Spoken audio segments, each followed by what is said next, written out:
Hi, Fashion Dolls. It is Thankful Thursday, May 3rd, and welcome to an all new episode of Style by Stevie. Our very special guest today is a New Jersey native.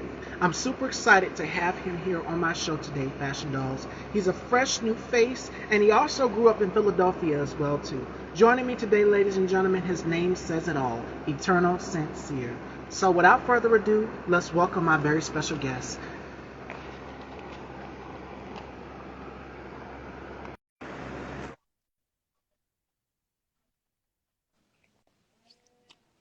Good afternoon, good evening. Hey, Welcome, hey, hey. welcome, welcome, welcome. How are you? I'm good. I'm good. I'm heavily blessed, as they say. How are you? It is such a pleasure to have you here, recovering from the Met Gala and so many other things. Yeah. Yeah. All right, so let's get into this interview. Before we get into this interview, how has 2022 been for you thus far? Because I know it's been difficult for a lot of content creators, directors, producers with this pandemic going on Mhm. and so many other things. And then if you're in the New York area, because you grew up in New Jersey, so Yes, I'm pretty sure the shutdown has affected a lot of us. So how definitely. has this been for you thus far? It's been, I want to say, first off, at the start of the pandemic, it was very hard, because a lot of places shut down, even jobs, productions, a lot of things was halted. And then, you fast forward to now, it's in a much better state because, everything's starting to get back, starting to open back up, which I'm happy for. And when I speak on that, I mean like I want to say a lot of opportunity has been approached towards me. I've been blessed with a lot of gigs coming my way, and I'm looking forward to new ones coming my way. I must say, And it's more and more and more to come. Just manifestation. That's what I believe. definitely, definitely. All right, fashion dolls. So let's get into this interview. You were born in Newark, New Jersey, which is the hometown of one of my favorite singers, God rest her soul, Whitney Houston. Yeah. So tell us a little bit about that growing up in New York, New Jersey. Did you always know you wanted to be an actor? Well, you let my family tell it. I was destined to be an actor. I was very dramatic as a kid. I was very animated, I must say. And then even years of I want to say elementary school, I was somewhat like I want to say like I was always artistic as a kid because I was into visual arts. So I've always been known to draw really well. So that was my first love aside from basketball. I didn't quite know that I would end up being an actor until I want to say senior year of high school. But my years in Jersey definitely was a field of art, mostly art.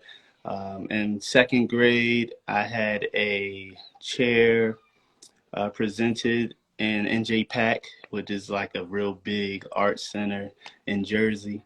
Um, and then in 2005, my mom, my family, we moved to Philadelphia, and I've been in Philadelphia ever since. And in Philadelphia, that's where I kind of just became, a man. I went from a boy, young man, to being a grown man. And my senior year in high school, that's where uh, just I want to give props to God because like the Lord like moves in like mysterious ways, right? So like my mom had a coworker who was into the arts as well, and my mom did hair on the side, which is another thing. Like my mom was artistic. It's in my family. It was in my blood to be an artist of many sorts. So my mom would do hair, and this one particular person who would come and get her hair done was into the arts, and I was always known to do a lot of entertaining things to entertain her guests. I would do crazy things, right? So she approached me with the idea, hey, you should let me take Eternal to New York because he's silly, he seems to be outgoing, and he might be interested in acting. So I gave it a shot. First day, first day, the instructor, shout out to Melvin Williams, Mr. Well came at my neck first day. I thought I was just going to spectate, and he kind of just wrote me in. You fast forward 12 weeks in the Producers Club Theater in New York, and that's why I kind of just caught that bug everybody talks about. That bug of theater and being in front of stage, on stage in front of a group of people. When as a kid, I would have stage fright really bad. I mean, I'm talking like Martin Luther King presentations. You give me a piece of paper, all I have to do is read a sentence. That's all I got to do. I would lock up, I would freeze, but that didn't happen, and it just brought up upon a joy that nothing else ever did or gave.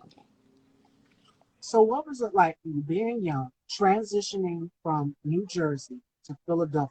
Whole new arena, a whole new city, a whole new time, a different time. What was it like for you going into this? And did your parents always knew that this was something that you were passionate about doing? Uh, well, it was a interesting adjustment.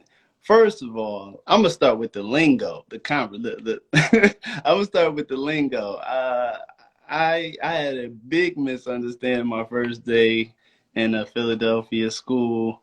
Uh, a guy, he was just trying to fill me in on what's what in school, and he called me a young bull. Now I didn't know that they call everybody's a bull and this and that and John this, John that. I didn't know that. Mm-hmm. So I took it as, disrespect. So, I had to learn, differently. But that was an adjustment. But my art always seemed to open doors and connect with people. That's one thing art always does. Art connects so many people, different backgrounds, different nationalities and all. Connect art just connects everybody. So I didn't have too much trouble making the adjustment because my art spoke for itself, and it just brought me into different circles with different kind of people. And my mom and my parents, they always supported me. My family is a very loving and supportive family. Anything I do, they always show up for. So shout out to my family. I love y'all. Um, yes, I just been, just been blessed with such an amazing family, blessed with the talent to draw and create. Um, and it just led to this new field of acting. Uh, and I'm so happy to have stumbled upon it, even albeit being brought up through a hair appointment. And you never know, some start right there in the hairdressers and the beauty shops and things like that. That's how, especially in the music world, that's how some of our favorite music groups have gotten Yeah.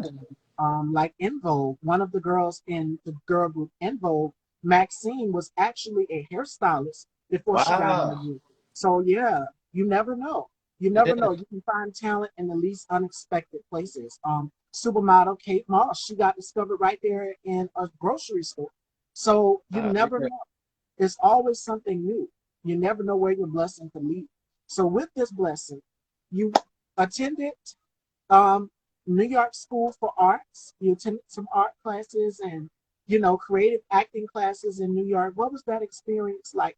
Getting your feet wet, coming from New Jersey to Philadelphia, now going into the acting world, taking these classes. What was that experience like? It was very awakening, if I will. I want to say, at first I was intimidated because, like, oh my God, this person is killing it. Oh, she's killing it. He's killing it. Oh, it's my goal. Oh, wait a minute.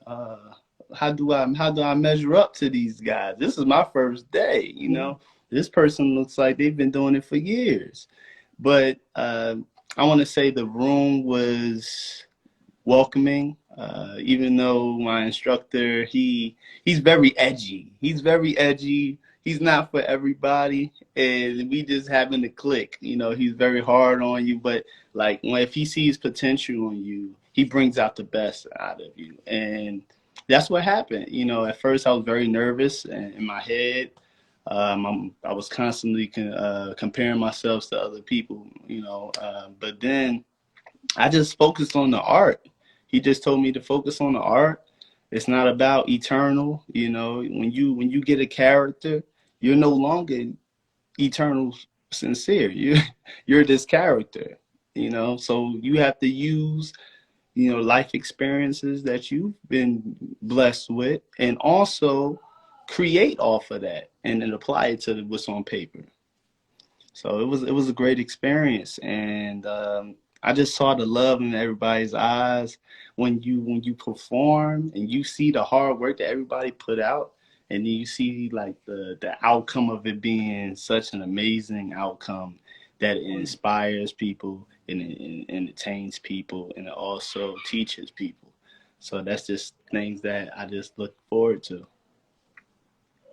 And you mentioned your teacher. Good afternoon, Liz. Welcome to the Dollhouse. Hey, Um, you were talking about your teacher a little bit, and when I thought about that, teachers always want their students to be the best. I remember I also had a teacher. I didn't attend acting classes. I went straight to beauty school after high school. But my teacher, she always wanted to make sure that her students had the best that we were going for.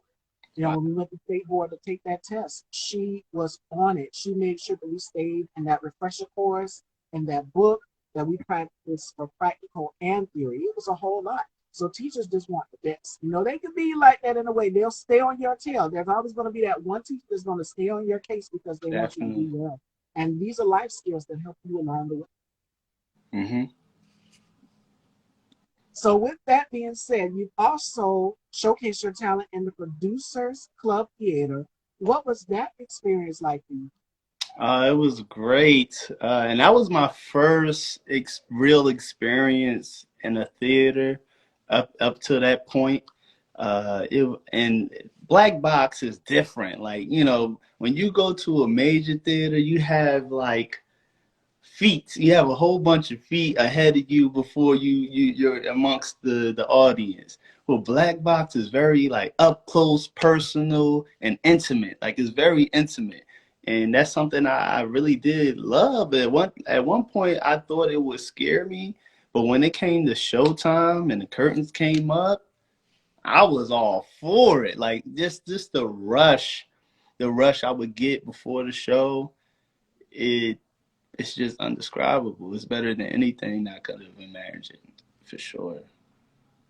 It's that connection that you build with your audience as an actor. Definitely. You're Yeah. so used to it when you're playing a particular character or role and they walk up to you, you know you've done yourself a service because that character that you played has resonated with so many people. And that's what I was telling one of my previous guests, like, whatever character that you play on television, this is going to be the character that your audience, your supporters is going to know you. More importantly, is going to resonate and hit home with them. So if you're not, and Taraji P. Henson, she said, I'm not going to do it if it doesn't scare me. Mm. So if you're up for a challenge, go for it. Whatever it is that you're tapping into with these characters, go for it. Go there. Don't Yeah. hesitate. And we have a question for you. What is a lesson that a teacher still holds strong for you and enables you to strengthen your skills as an actor? Wow. That's a good question. Thank you for the question.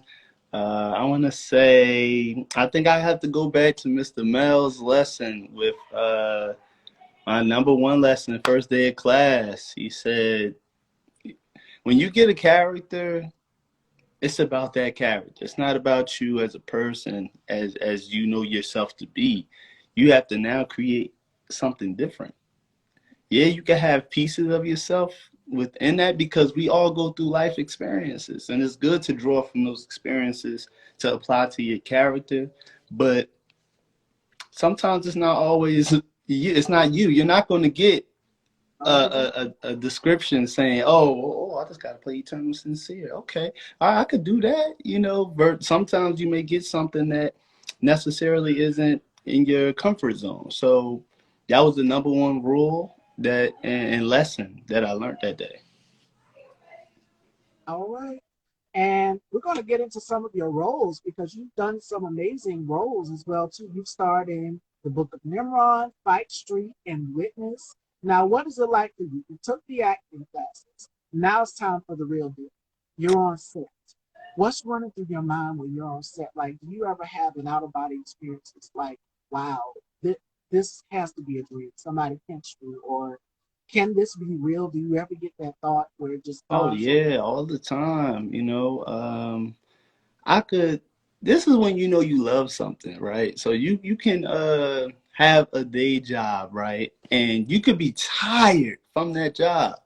And then when I get called to set, if I'm tired, if I'm not having a great day, when I show up on set, that is the highlight of my day. That's the highlight of my week. That is the highlight of every moment that I get there until I get there. You know what I'm saying? And I just love being on set. I love the energy of other actors working. I like to see other people create because that inspires you as an artist to create. Um, so I love it. The transition was different because I originally started in theater, and then switching over to film, it was a little bit of an adjustment, because in theater everything's so big. And then when you get to film, it's about your connection to the audience. How you use your body, how you use your eyes, your facial expressions, all the small details are highlighted. So it was dope to have that transition. But to answer your question, I love it on set. It was such a great experience. I definitely fell more in love with the craft. it.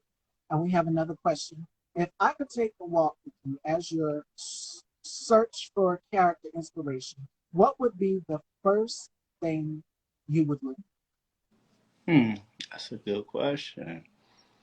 I want to say based on the character, right? So say like I get a project and I have to play the role of a businessman.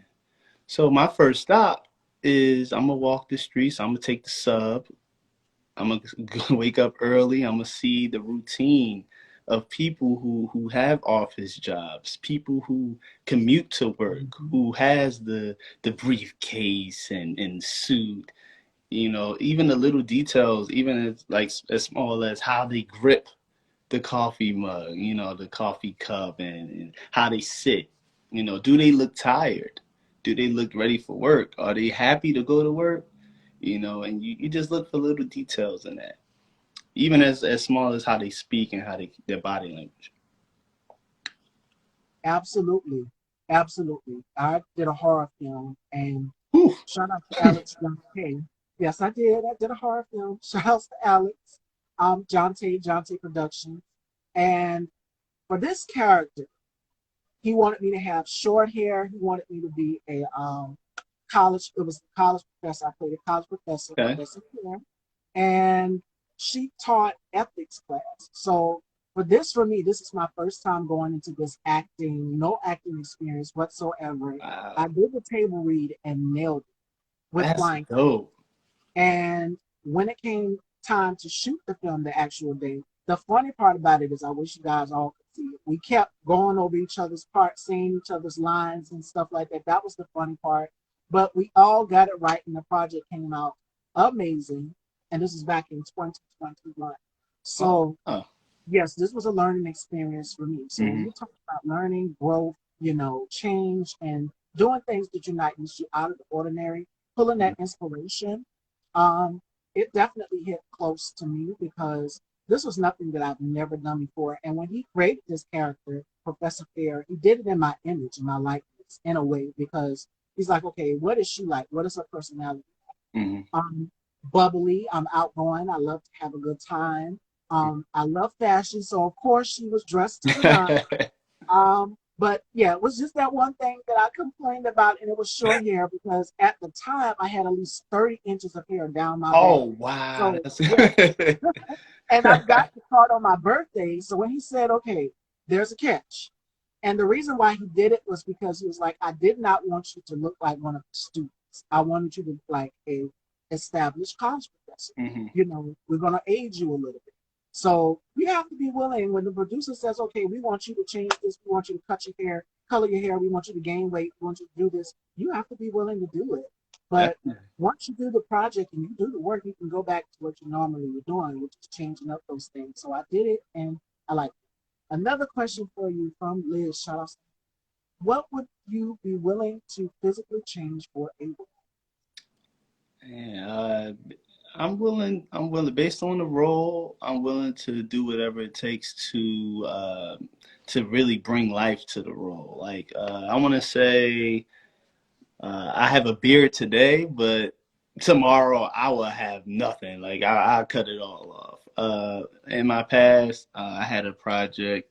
I was 23 at the time. It was for a stage play by Rick Watson. Shout out to Rick Watson. Um, and he was like, "Well, I want you to play an older character. So, are you able to grow a beard?" At this time, I never grew a beard. I didn't even know I could grow a beard. But I Yeah. told him, hey, listen, I would try, you know. So I let my hair grow as much as I could, and I ended up growing a beard. Um, I'm willing to lose weight, to put on weight, as long as it isn't threatening to my health, you know. But other than that, yeah, I like to add nuances to my character, even if it comes to a slight change in my appearance. I just know it just adds to my characters. Again, when you love the craft, you love the art, you're gonna do whatever it takes to add to the character. You have to, or you won't work. And for me, I wanted to have long hair for this character, but I was like, Hmm. it makes sense. It makes sense because Hmm. most of my school teachers that I know, they had their own thing. They would do the pearls around the neck. They would, chalkboard. Those, Hmm. that was the era that I grew up.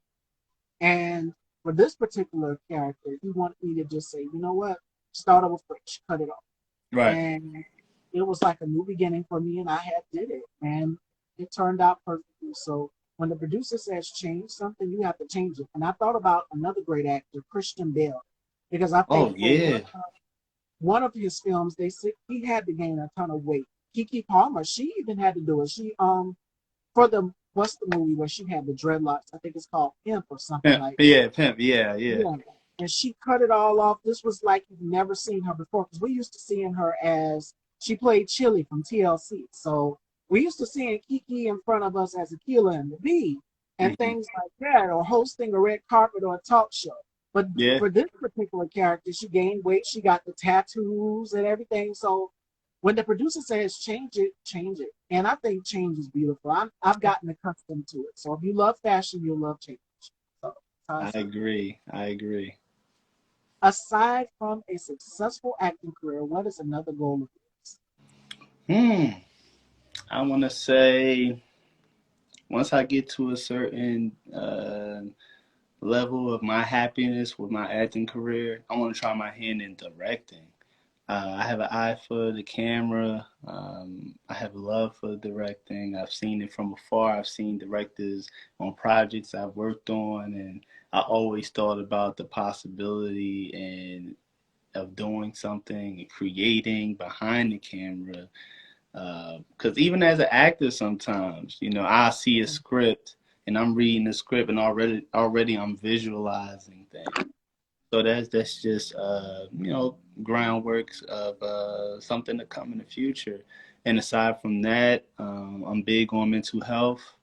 Uh, Uh, in recent years, I've struggled with it, and around the time of the pandemic as well, that's when it hit me the hardest.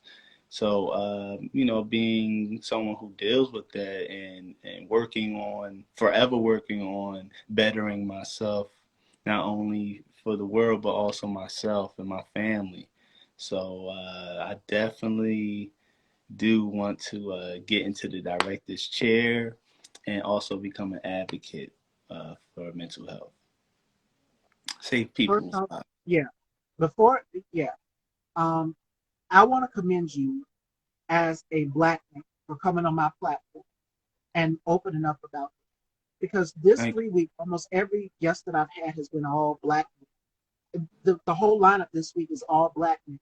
And out of some of the black men that I've interviewed last week, from B. Jorn to yesterday when I spoke with Troy Skinner to Mhm. other black men, they have been speaking about mental health.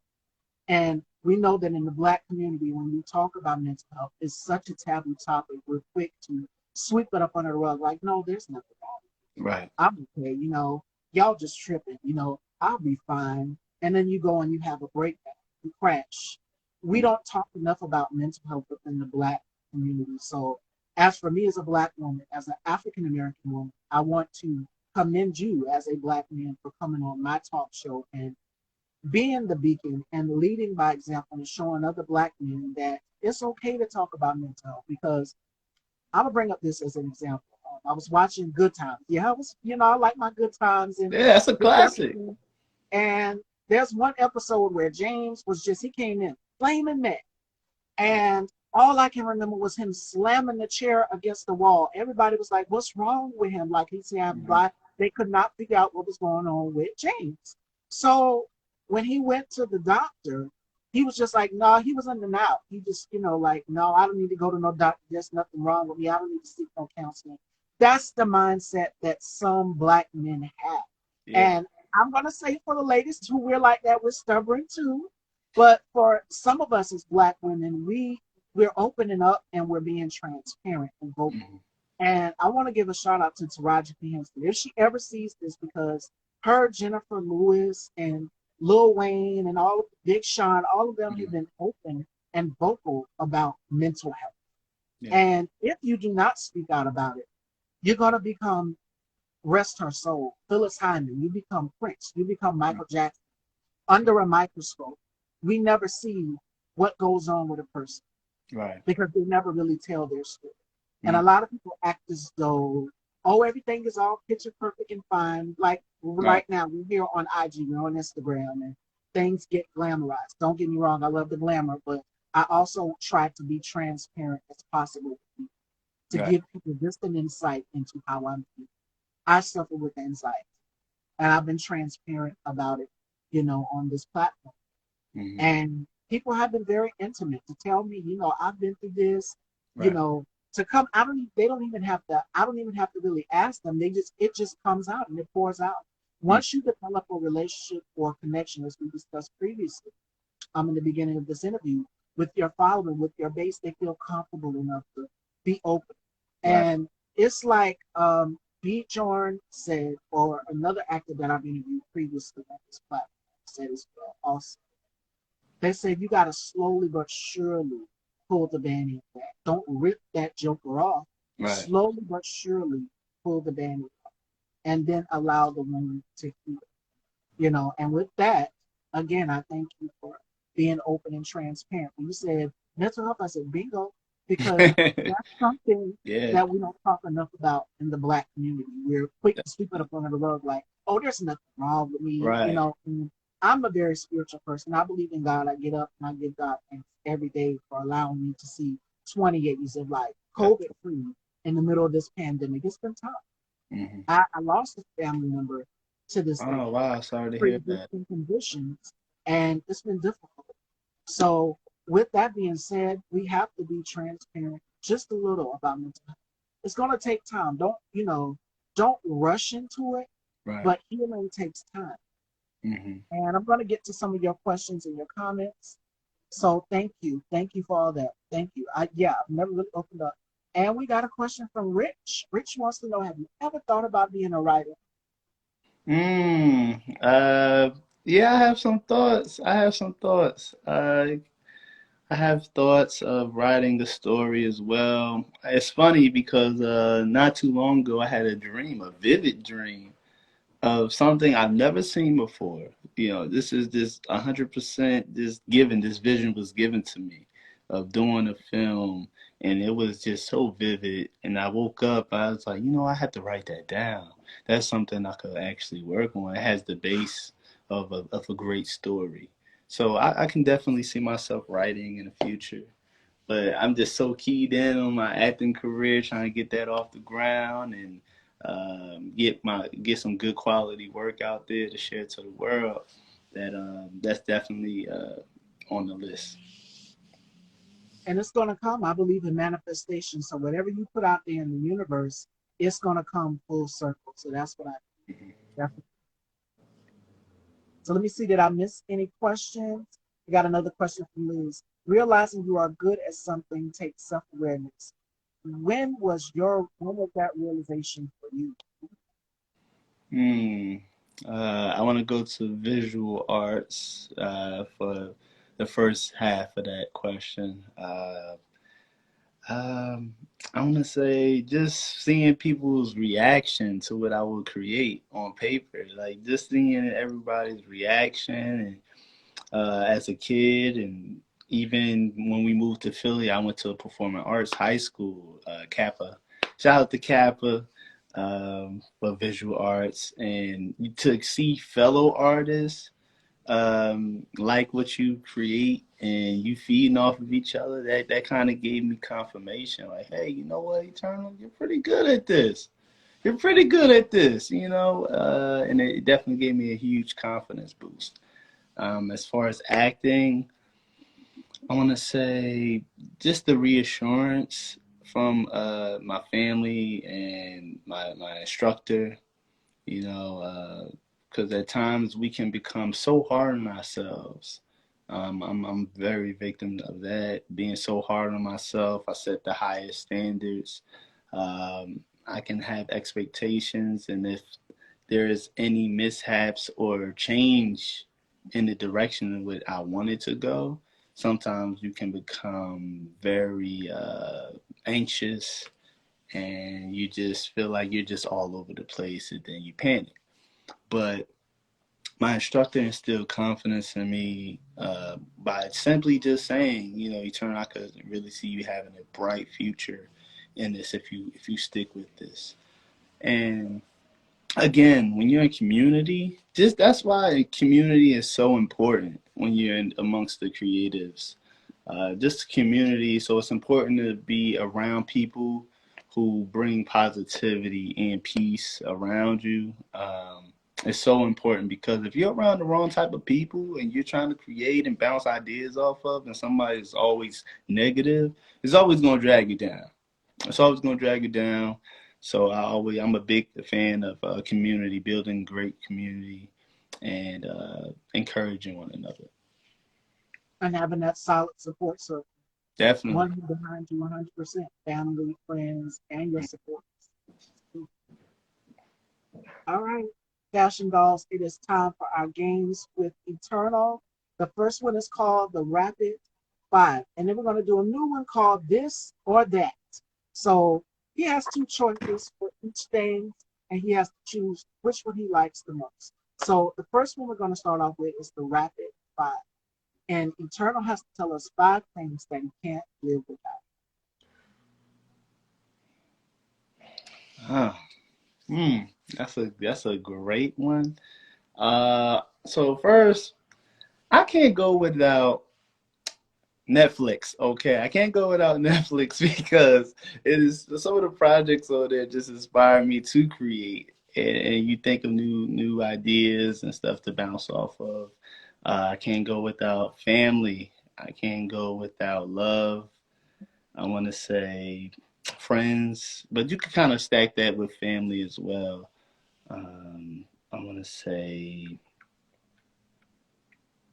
I have this book about manifestation. I can't go without that book. Um, I also would say I can't go without music. Music is definitely another outlet and something to inspire you as well. Um, and sports. I love sports. I love sports. I'm a big basketball fan. All right, that's five, ladies and gentlemen. Those are his top five. Rich says the Heat. Yeah, that's my mama. Hey, mama. Hi, Mom. And yes, Sunday is Mother's Day, so make sure that you are spending time with the woman that has brought you into the world. I know I've been making sure that I get my grandmother and my mom's stuff set for this Sunday. So, yes, please make sure that you are pampering and indulging and treating a woman that brought you into this world with love and care, giving her her flowers. All right, Definitely. we have a question before we get to this or that. Actions at times can speak louder than words. Where or how does your expression show itself? Mm. I'm gonna say. I'm gonna say. Hmm. So I'm a person. I'm a person who stands on my word and I stand on principles and things of that nature. And when it comes to acting, I understand the nuances of a human being, right? So you could be, you know, how you feel a way about something. You know, somebody Mhm. can do something harmful to you or whatever, and you don't necessarily have to say anything. A lot of it could be eye contact. A lot of it could be just the energy that you put towards that person. So I just think that's a prime example of, you know, actions are louder than words. Of course you can say things, but again you have to follow through and actions. All right. All right, fashion ball. It is time for this or that. And in this segment, I'm going to ask we're going to give two things, two items, and he has to choose which one he likes the most. Okay, so we're going to start off with food wise. I know, and make sure you choose right too. Mom's cooking or restaurant? Oh, well, I'm gonna go mom's cooking because I want to live to see the next day, right? So I'm gonna go with mom's cooking. All right. The next one is Netflix or Hulu. Mm, I'm gonna go Hulu.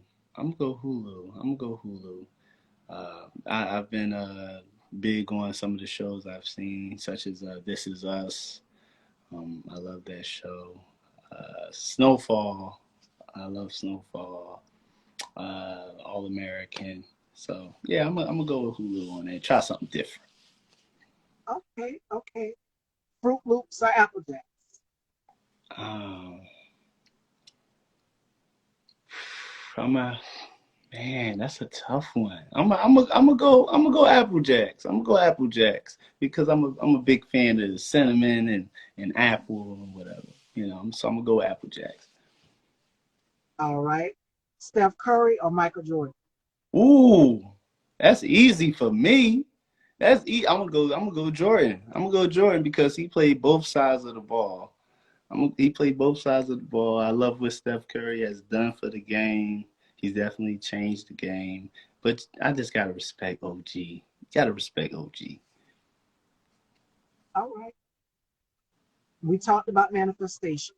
Which one resonates with you the most? Writing or directing? I'm gonna say directing. I'm gonna say directing. Um, just the visions that I have for different angles and using the camera. I like giving direction based on visions that I have. So yeah, I'm gonna go with directing. Mom says it too directly. Very supportive, and she's championing.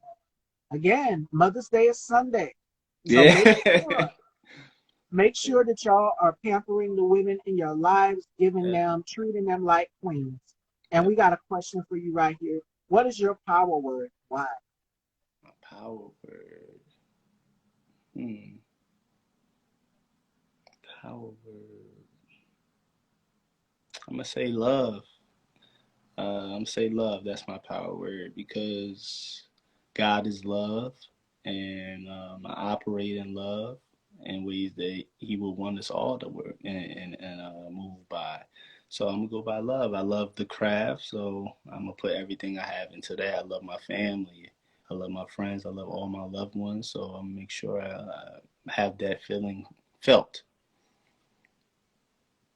And again, I love that response. I love that response because family is important to me also, and I believe in family values.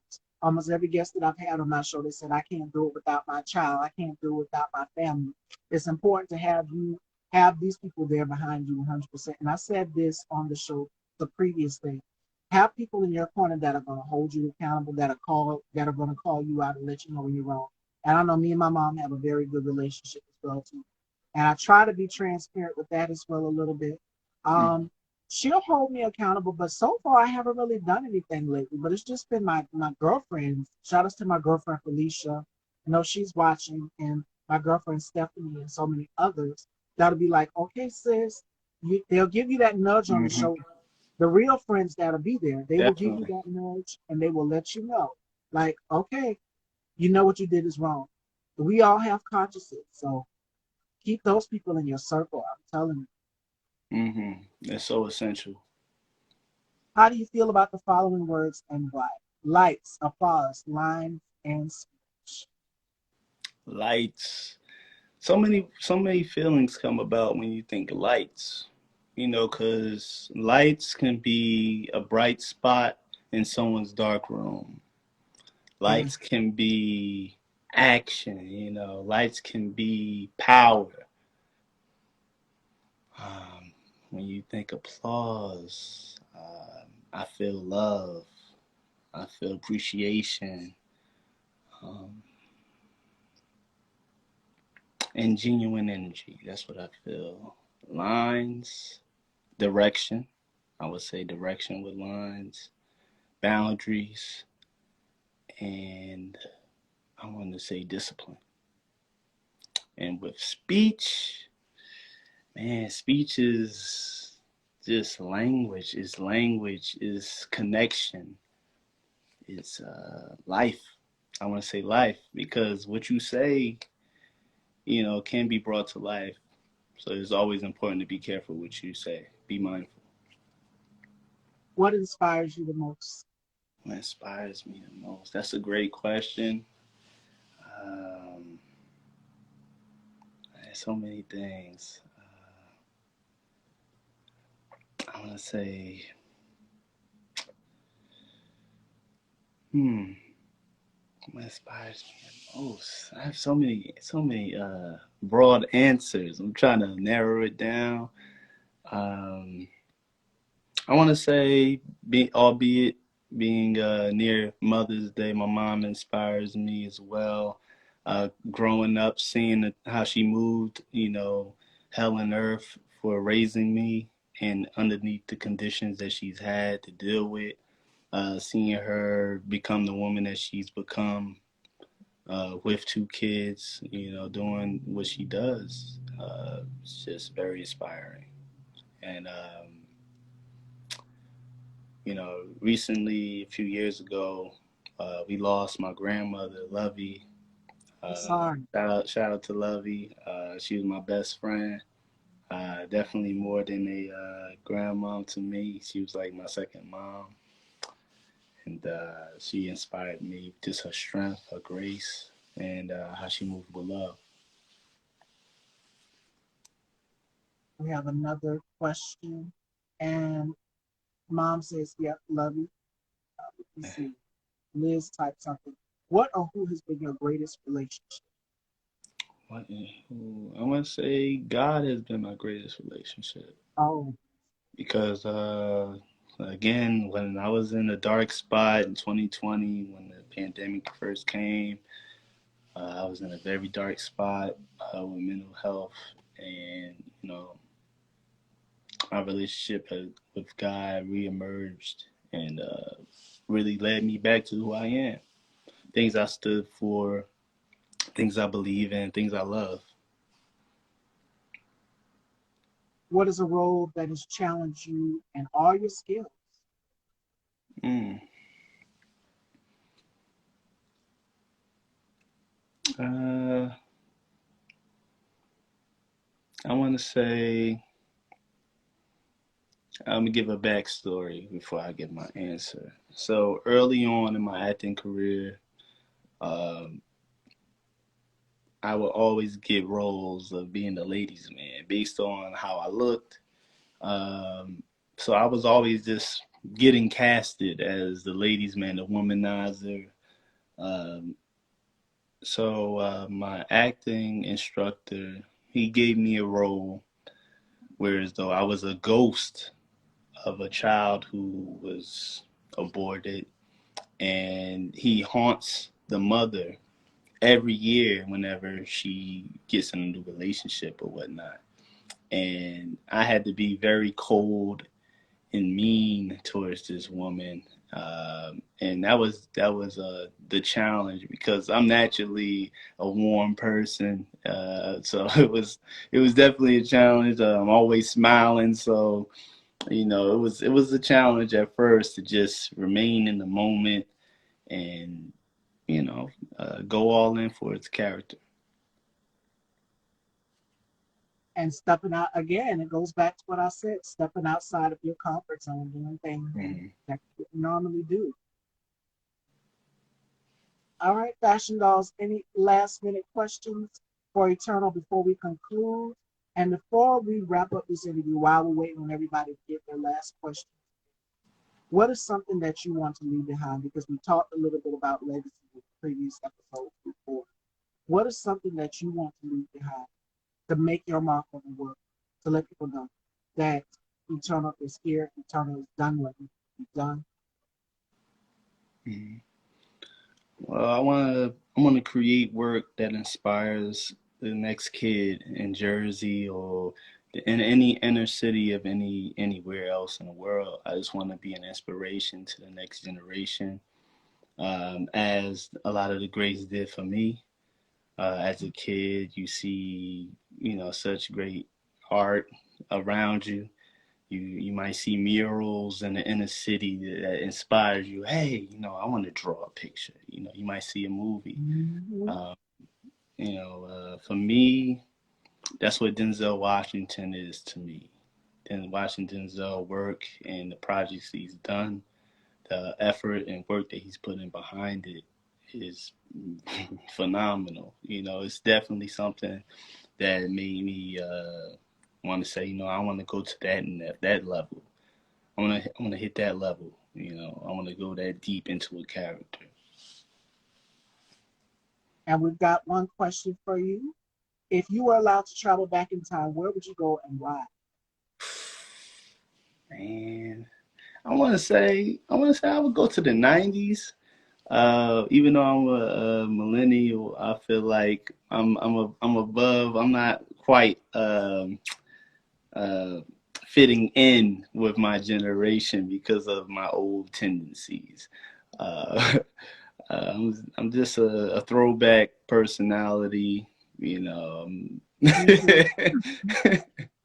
So even with music, I love '90s music. I love '90s R&B, things of that nature. So I feel like I would definitely thrive in the '90s.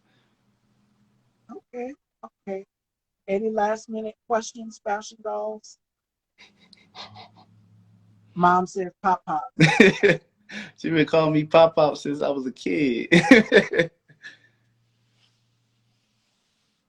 And that still sticks with you. That still resonates. Definitely, yeah. Liz says, same here. Yes, it was something about the 90s. The 90s was like the golden era for music, not just music, Mm, but fashion and culture in yeah. general. And now in 2022, a lot of musicians, when we're looking at the verses and Hmm. things like that, they're trying to make us feel that nostalgia. And I Yeah. know during this pandemic, because we wasn't expecting this, it just hit us suddenly. And it was crazy. So I know for a lot of us, we want that nostalgia. We want to just go back. And I know it might some of us might have done it, some of us might not, but go through photo albums, look through old pictures, just looking at Hmm. your transition, your growth to where you're at at a young age to now in your adulthood in your career. And Right. that's something you can take with you. Yeah. What do you love about you? What ooh, excuse me. What do I love about me? I want to say my resilience. Um, the life that I've been blessed with. A lot of hurdles and obstacles have been thrown my way, and to be here today and say I never gave up, that's just something that I love about myself. Yeah, again, resilience and staying destined, or what I like to call living life with fire. Even though I'm a water sign, I'm Scorpio. So I live life through fire. I do things with